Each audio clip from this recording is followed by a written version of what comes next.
Hello, and welcome back to Trailblazer MTG. My name is Paul, or Prop, and in this video we will be playing round 1 of the first Trailblazer Discord League for May 2026.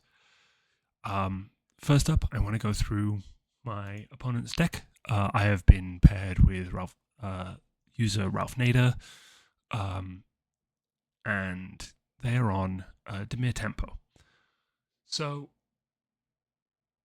what are we looking at with Dimir Tempo?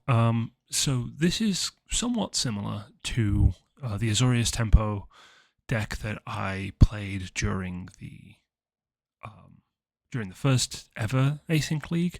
However, obviously, rather than blue-white, this is blue-black. What blue-black gives you access to is more hand attack, some more powerful removal spells, and some very interesting cheap creatures. We have Moonshadow, Super Shredder, both really powerful black creatures. Cecil, very aggressive, 1-mana creature. Ayara's Oathsworn, which I have seen put in work. It's a 2/2 for 2 with Menace. Fine, it almost something you don't necessarily want to get spend mana to get rid of, but when it deals combat damage to a player, which it can do with the Menace, it gets bigger. And then if it gets to 6/6, it becomes a Demonic Tutor. But stays as a 6/6. Very powerful card, if not dealt with. As we go up through the mana, just looking at black cards right now, Preacher of the Schism holds the board down, is able to stabilize either with card draw or by going wider. Kasi Revenant, lifelink, Death Touch, that can give something else lifelink and Death Touch. The Elegy Acolyte, very powerful 4-drop. Scavenger Regent, which is both a Wrath, a Toxic Deluge kind of effect, and a 4-mana 4/4 flyer. Shieldred, one of the best 4-mana creatures in the format. Overlord, a early drop that can give you some really good card selection, and also is just a 5/5 house when it comes online. Deceit, more hand attack, similar to Deep Cavern Bat. The blue is actually fairly similar to what I was running in the Azorius. We have Wan-Shi Tong, Moran Oculus, Shana's Tidebinder, Bellion. We have Lazav, which is it's good graveyard hate, and also can turn into creatures from the graveyard. And then, as I mentioned, moving on to sorceries, hand attack. We have 4 hand attack spells on top of the Deceit and the Deep Cavern Bat. Treasure Cruise, which, if you saw the ban discussion in the last video, is certainly one of the more powerful draw spells. And then at instant speed, we have, again, some of the more powerful removal spells: Cut Down, Feed the Cycle, Long Goodbye, Bitter Triumph, Shieldred's Edict for forcing sacrifice, Drown in the Lock. We have counter spells. We have Malakir Rebirth, which is really good for scamming the Deceit. Hand attack, that 3 black mana hand attack spell that leaves a 5/5 behind. And we also have the Dig Through Time. Again, part of the discussion of bans that is certainly in that conversation. Artifacts just have the Unlicensed Hearse, which is a fairly powerful graveyard hate piece. Just sits there taking 2 cards out of a graveyard each turn, and then can be an absolutely massive artifact creature when it needs to be.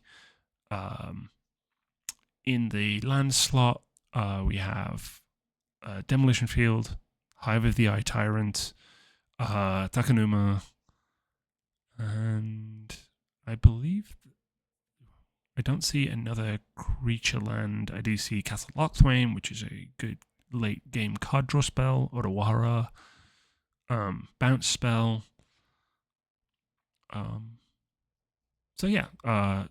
And Field of Ruin. So both Demolition Field and Field of Ruin, which are things I would need to watch out for with my deck, and I may, if I get the Petrified Hamlet, may want to preemptively name one of them can't name both, unfortunately.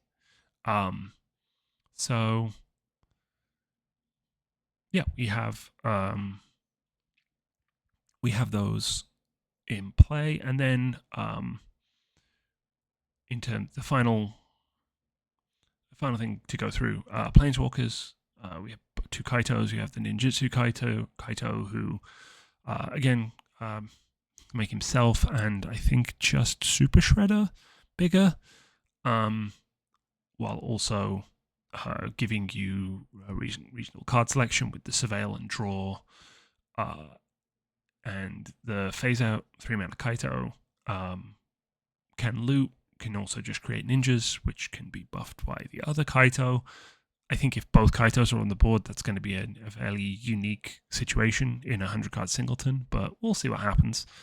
But yeah, this deck is looking to pull your hand apart, resolve some cheaper threats, make them bigger, or use them to get more card acceleration, eventually potentially free spells, just be a big house that's really hard to deal with, some tempo plays, and yeah, card selection and counter spells. I think I have actually played just in a casual game this deck with an earlier version of the Scapeshift deck, and didn't go particularly well. As I said, I think there are some issues with the Scapeshift deck. I think it is not as resilient as it could be, but this is a deck that is very good at disrupting game plans. So this should be interesting. We will see how it goes. Coincidentally, this is also the deck, or at least a very similar version, which won the very first Trailblazer League back in February. Obviously, it's got some additional cards since then from Turtles, Secrets of Strixhaven, which is Super Shredder. Actually not sure if there's any Strixhaven cards in here. No, I don't believe any Strixhaven cards made it into the deck, but there's certainly plenty of powerful options already here. So we'll see how it goes, and when I come back, we will be getting into the first game of the round. Okay, and we are back, and we're about to head into the game.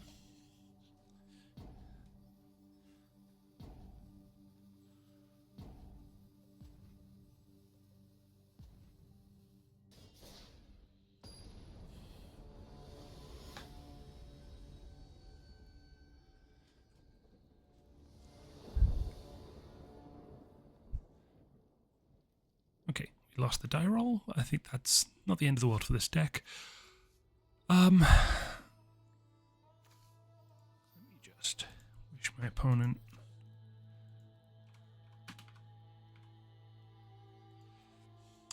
So this is probably not a keep. Has just the Gene Pollinator, not a ton else to do with it. So I think I'm going to mulligan this. Okay, I think this one is a keep. We have plenty of ways to ramp, and hopefully that will give us a chance to find some follow-ups. So I think I'm going to keep 6, and I'm actually going to, we don't have a turn 1 play, I'm going to bottom this forest and hopefully we'll find land if we need to with the shared roots.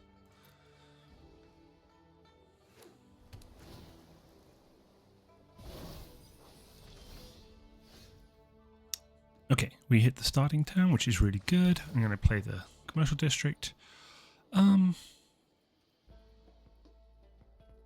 Yeah, I think we just want lands for now to try and ramp up. Okay, so I'm going to play this and play the Lotus Cobra.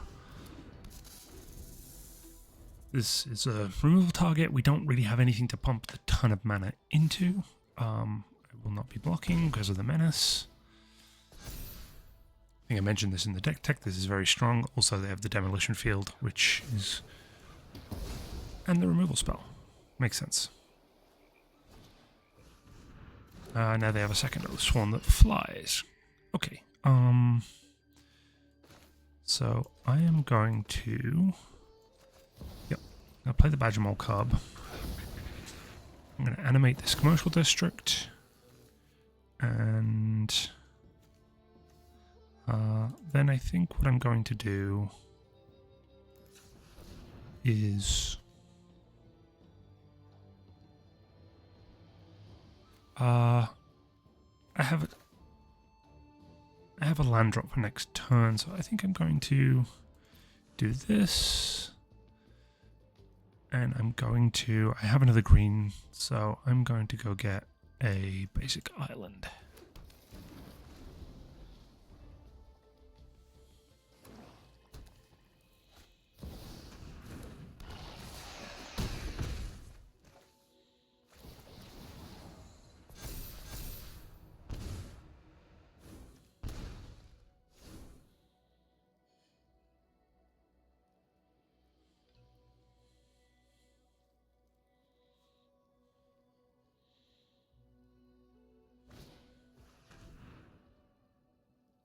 Okay, they're probably going to take the Sailor Wayfinder. The planar engineering isn't really doing that much. Yep, here. And we draw another land, which puts us almost dead, I would say. I'm going to play this Yavimaya Coast. This doesn't really help us. It just ramps us, but there's nothing to really do with it. I think I'm just going to have to block with the Commercial District and the Badger Mole Cub and... hopefully surveil into something.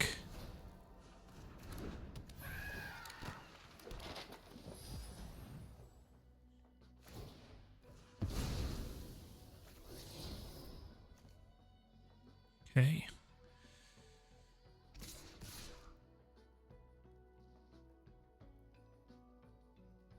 Yep, if I don't block here, I'm really just on my way to dead, so I'm going to double jump here.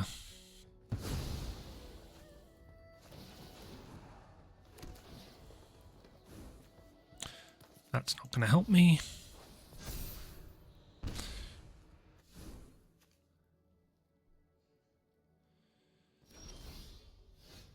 And yep, we die. Yeah, fairly unfortunate set of draws there. We kept a hand that was going to ramp, and one of the issues with this deck is it can just ramp into nothing. I don't think a 5 would have been better. Certainly I don't think our opening hand would have got there.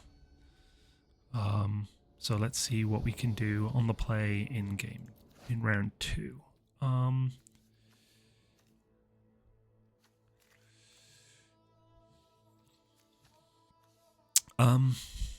Again, this is a hand that doesn't really do much. We have a 1-drop that we need 3 mana to sack, and we have 3-drop, 5-drop. I'm going to mulligan. This is much more reasonable. I think I'm going to keep this, and I am probably going to bottom the Balagad Recovery. I will be...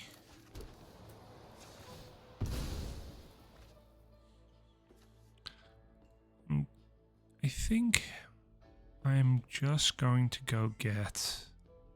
I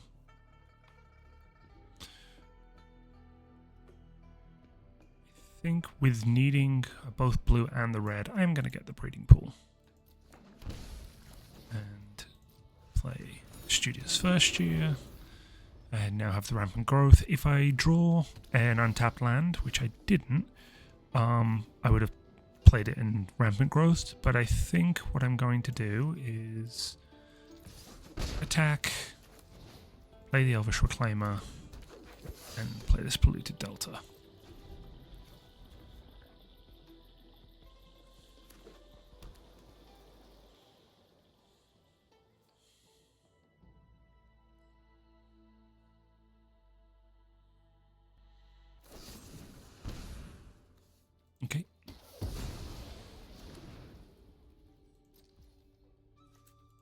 I am going to go fetch, I think with having the Nissa potentially and the needing the Omnath, I think I'm going to go get the Thundering Falls at this point. I will keep that on top for now. I'm going to play this. This is going to go get me... actually going to go get planes. And then I can attack for 3.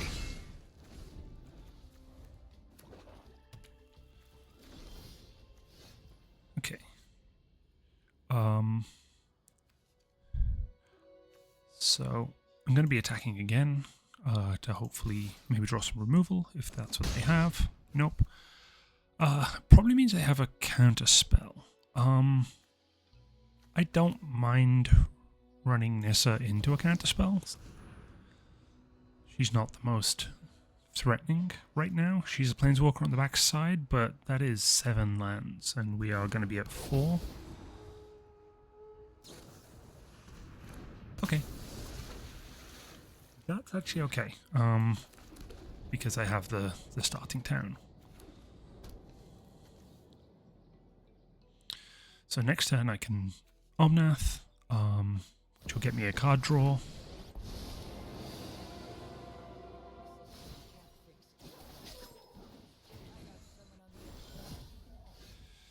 Ooh,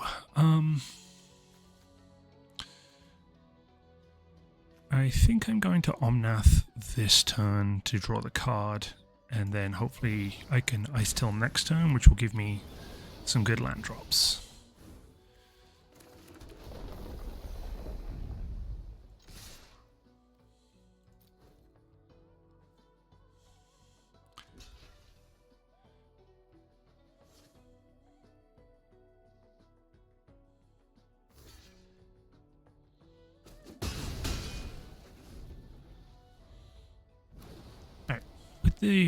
With the Ice Till and the Omnath, assuming the Omnath survives.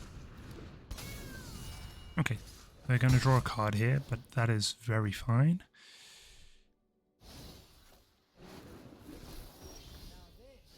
So, I'm going to play the Ice Till. In this case, I think I want to play Windswept Heath or Mill. Okay. The 4 damage plus the.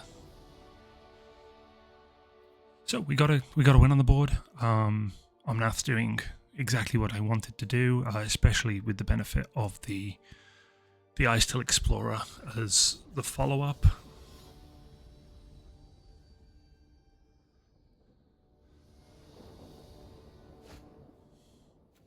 Okay, Ice Till again. We have some ramp. This will help us build up. We don't have any way to put lands in the graveyard except for maybe cycling the Triome, but I think this is a fine option to keep.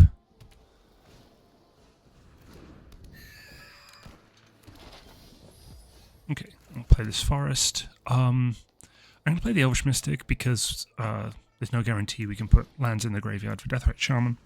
It makes the Mystic better as a ramp spell.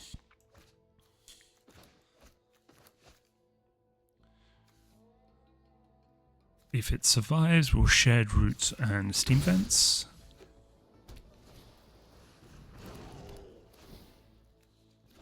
Which feels like it will. We also have Traverse the Elven World. Let's go get. So we have access to all of the colors. We do have access to double green.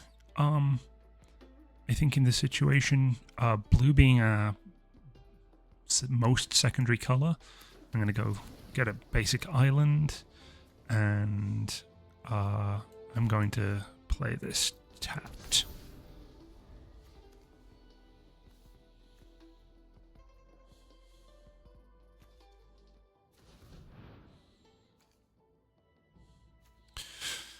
So I think next turn, assuming again the Elvish Mystic survives, we're going to Ice Till and play Barsing Say to mill, because we want to try and get up to Delirium for Traverse.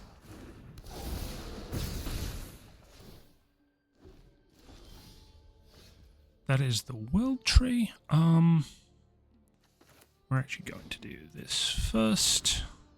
This may run into a counter spell. Yeah.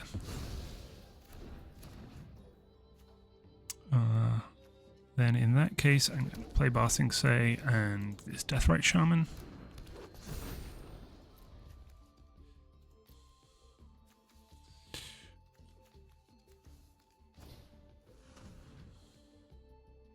Okay, they know what we have in our hand. They were able to exile the Ice Till.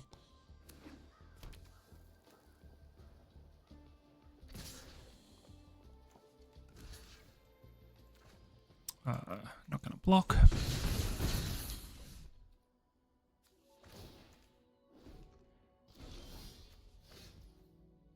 Okay, so we have the Riveteer's Overlook, which will give us a land in the graveyard that we can use. But I think, honestly, our best option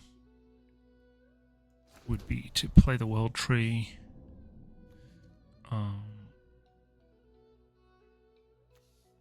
I am going to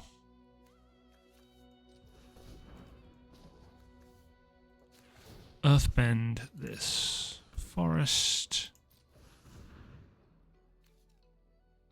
So I have 2 blockers. I will not be traversing. I'm just going to pass. This way we can potentially block the Moon Shadow.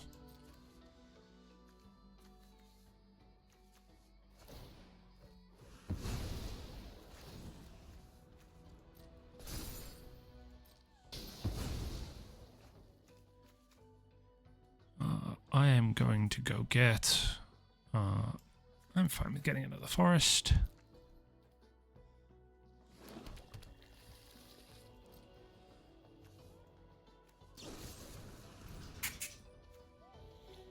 Okay, so now we can't block the...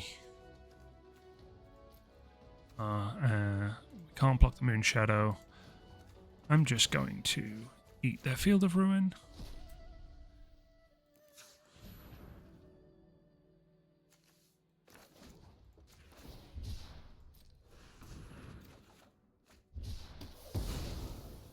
Okay.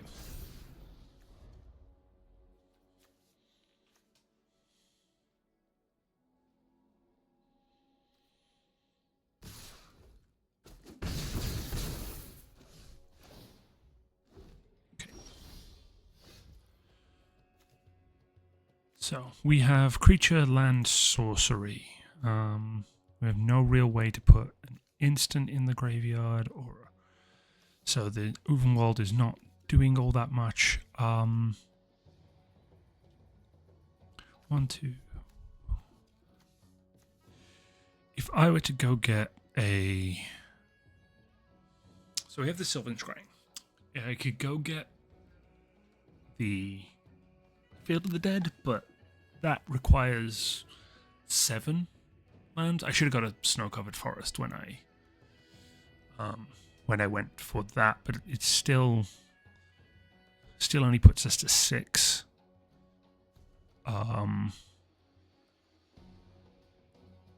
But I think it's our best opportunity is to go get interesting.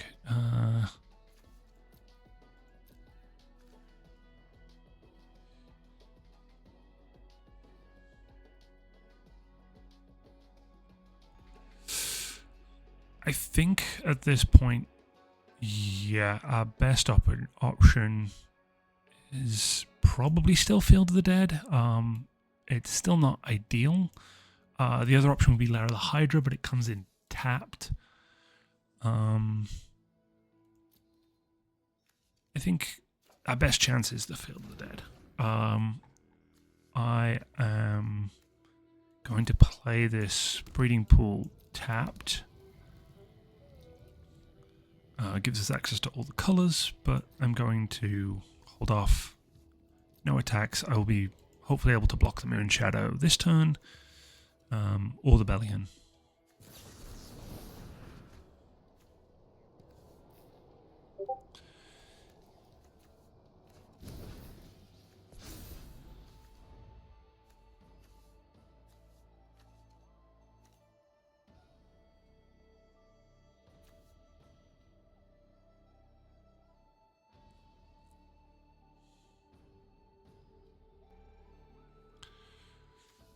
So, obviously, if the opponent has removal, we'll be in a very tough spot.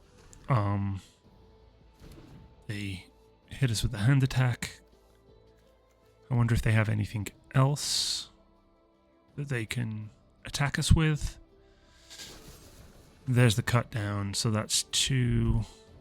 That's 4.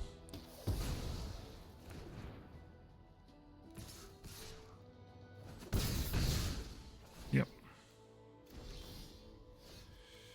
Okay. So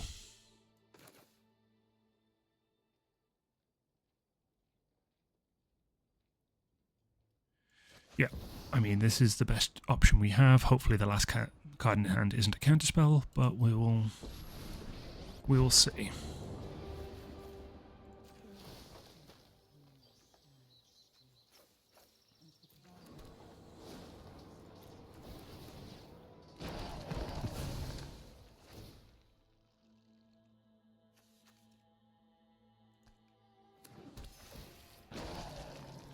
And then we can traverse, which will get us... don't think it super matters, but I will go get a mountain and play that for the turn. So now we have 4 blockers. This is where Field of the Dead is its most powerful. Obviously, we still are losing in the air, but I believe this if we -3, we're able to give this create a creature with reach, and then we can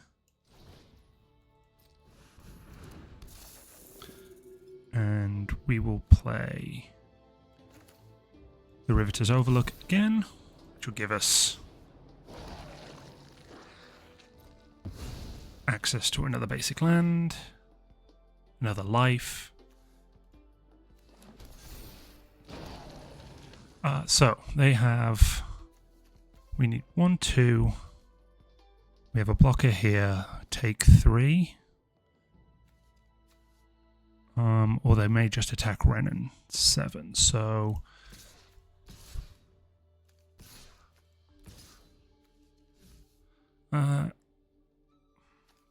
actually, you know what? They can just block and eat with the Carthy Revenant and gain life, so I think our best option is to just hold for now.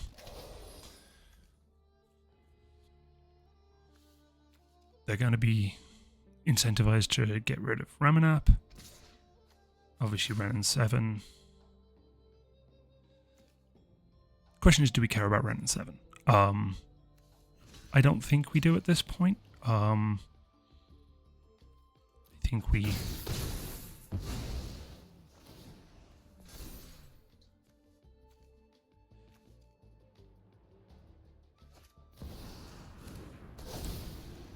Interesting. Let's see what they return. Return the Quantum Riddler.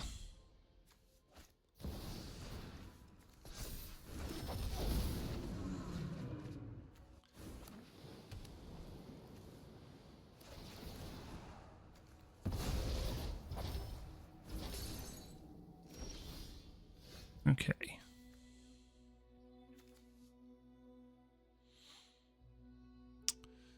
So, right now, I think our best option is to continue to just build up our land base. I think in this case, I'm going to go for Ba Sing Se, create another zombie. I'm going to Earthbend. Probably the Field of the Dead. It will give it a little more protection. So, 12, 13, 14, 15, 16, 18. We can hit them for 18 and kill their Moonshadow. We take 3 on the crackback.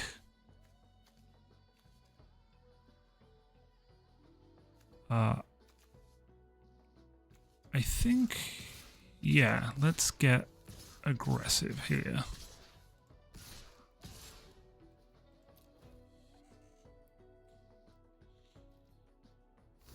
Obviously, they have to block our 11-11.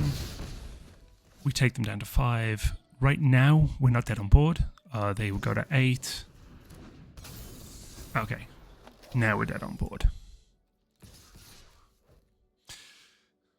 Yep.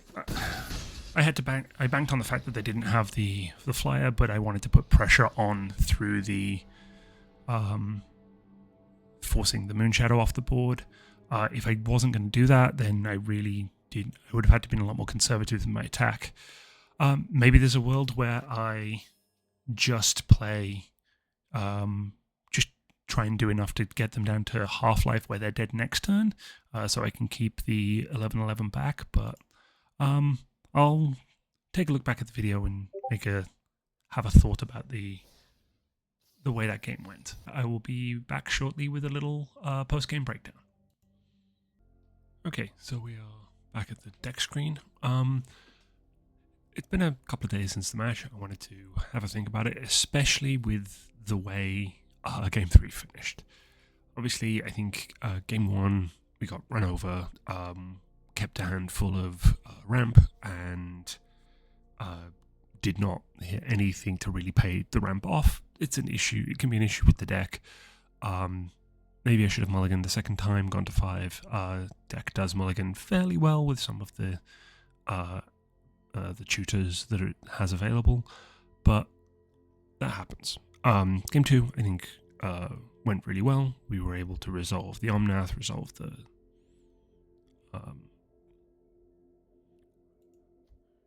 able to resolve the Icehill Explorer, and that really just put us into a position where we could just push enough damage through and win the game. So that was a big deal.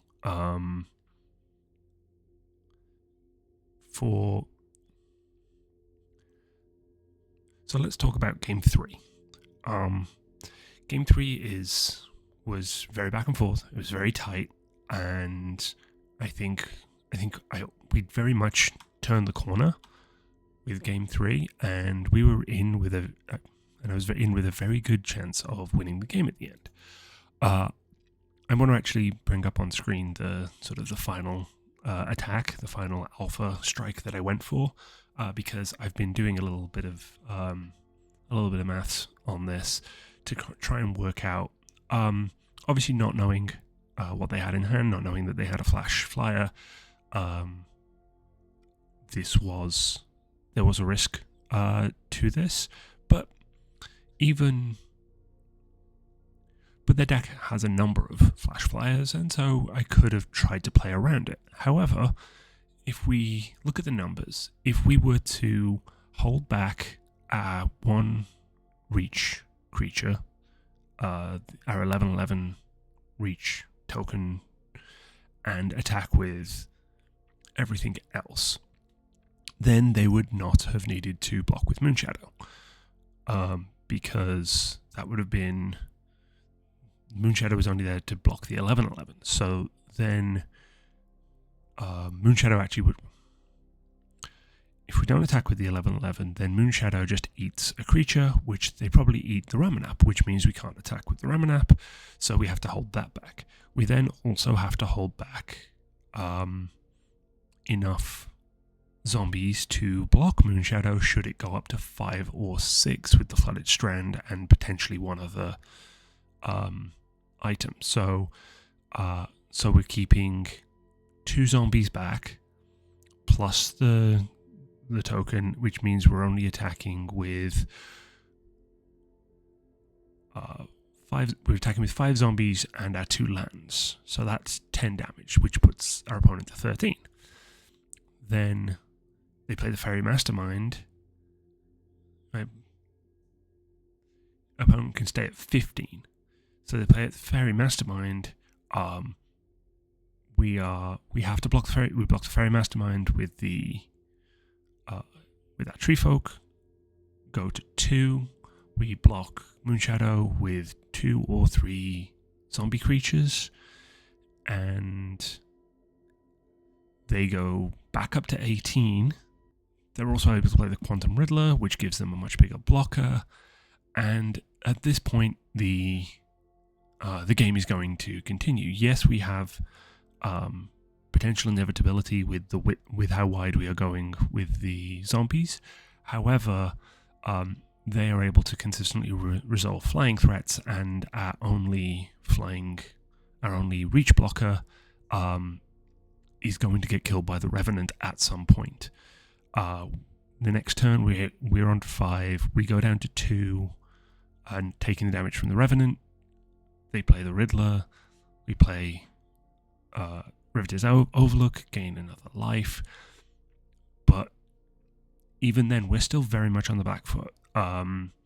Despite this potentially overwhelming number of zombies, they have enough flying threats that unless our next draw or 2 was going to be the Sapling Nursery, so we were able to turn those land drops into 3/4 reach blockers, or something like Uro, or another life gain option to try and get us back into the game by racing on life. So going back and thinking about it, I think while the Alpha Strike did lose us the match, I don't think not Alpha Striking there was the correct decision, because knowing that they had another flying threat coming, and the flying threat they had on the board had Death Touch, we really needed to roll the dice on them not having that Flash Flyer. They don't have a Flash Flyer as the last card in hand, we win the game. They do, we lose the game. It was a very interesting, very swingy end to the game. We were definitely on the back foot until we resolved the Field of the Dead. But it was, it made it into a kind of a grandstand finish, which I think that's kind of what I want from this deck. Like I said, I don't think this is the most competitive, the best deck, but it does allow you to grind and end up in some really interesting board states and finishes. So that's it for round 1. We are obviously 0-1 in the league so far. We will see what our round 2 opponent is, what changes. I have a couple of changes in mind for the deck for next week. So come back next week to see the changes I've made and who our round 2 opponent is. If you enjoyed the match, enjoyed the video, please like the video, subscribe to the channel so you can get the playlist and watch all of the matches in this league, and leave a comment if you have any thoughts or suggestions about includes or changes I could make in the future. But with all that said, I will see you next time. Thank you for watching and have a wonderful day.